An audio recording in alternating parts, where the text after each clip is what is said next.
Mayotte, actualité.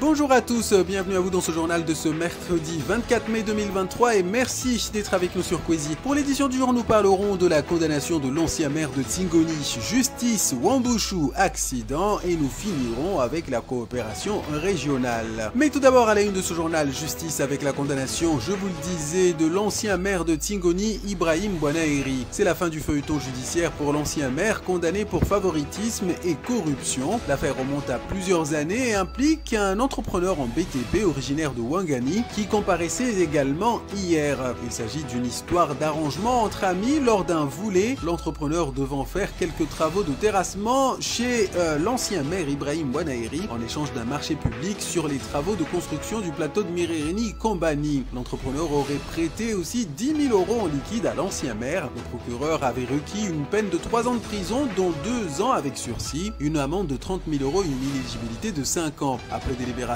l'ancien maire de Tingoni Ibrahim Bouanaeri est reconnu coupable de favoritisme et corruption. Il a été condamné à 12 mois de prison avec sursis, une inéligibilité de 3 ans et une amende de 30 000 € déjà versée en février 2017. S'il ne fait pas appel, il devra quitter son poste de vice-président de la 3CO et de conseiller municipal de Tingoni.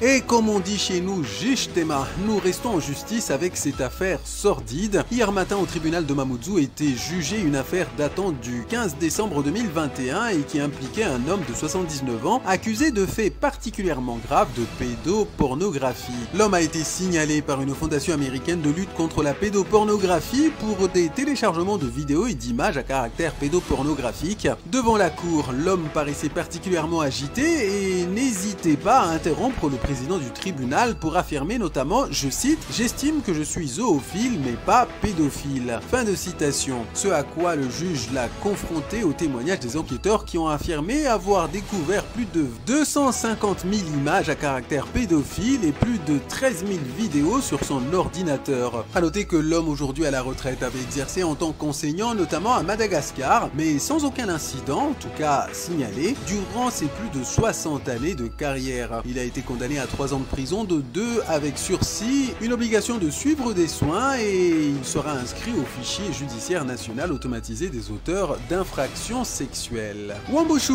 avec les destructions de Talus 2 qui révèlent une réalité complexe. L'opération de décasage de Talus 2 s'est poursuivie hier dans le calme selon certains témoignages. Hier matin dans la matinale de Kwezi, le préfet Thierry Suquet a déclaré que, je cite, « Le juge administratif a constaté d'une part l'insalubrité réelle du bidonville que nous souhaitions détruire et d'autre part a constaté que nous avions fait à tous les habitants qui avaient le droit de rester sur l'île une proposition de relogement conforme à la loi. » Fin de citation. A noter que 162 cases ont été identifiées dans le périmètre de démolition. 86 familles ayant le droit de rester sur le territoire ont été prises en compte. Pour l'instant, ce sont 48 familles qui ont été relogées, soit environ 200 personnes. Les autres familles n'ont pas accepté les propositions et ont parfois préféré rester chez leur propre famille. Une fois les destructions terminées, les terrains pourront être rendus nus aux propriétaires, soit essentiellement le conseil départemental. Mais je vous le disais, ce décasage révèle aussi une autre réalité, à savoir que certains propriétaires de parcelles proches de Talus 2 ont signalé à la préfecture la reconstruction de cases dans le secteur. À voir si les autorités vont réagir et surtout si elles vont réagir à temps. Et puisque nous sommes sur Talus 2, on a appris qu'un accident dramatique s'y est produit lundi.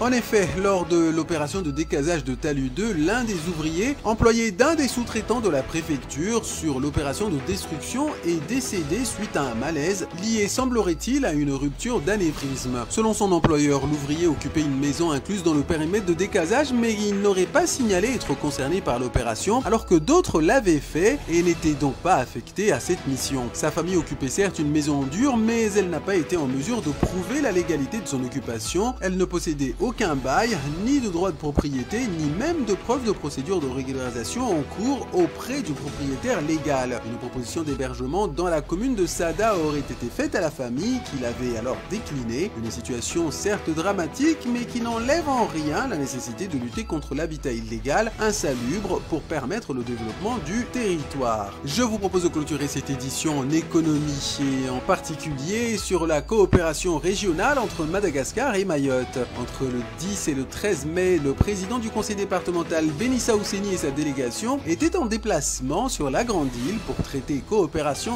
régionale. La 11e édition des Jeux des îles de l'océan Indien a été abordée notamment pour caler les conditions d'accueil des athlètes mahorais, l'occasion également de demander à Madagascar de soutenir la candidature de Mayotte pour les Jeux de 2027. Il a également été question de mettre en place un tournoi dès 2025 entre les pays et territoires du canal du Mozambique. Le renforcement des lignes aériennes et maritimes entre Mayotte et Madagascar ont également été soulevés, avec notamment la création d'une compagnie maritime pouvant transporter des petits conteneurs de 20 pieds entre les deux îles en 24 heures. Le projet, qui avance bien, est porté par 3 entreprises dont une mahoraise, une malgache et une autre comorienne. A noter enfin que le président Benissa Ousseni en a profité pour aller soutenir les opérateurs économiques mahorais à la foire internationale de Madagascar.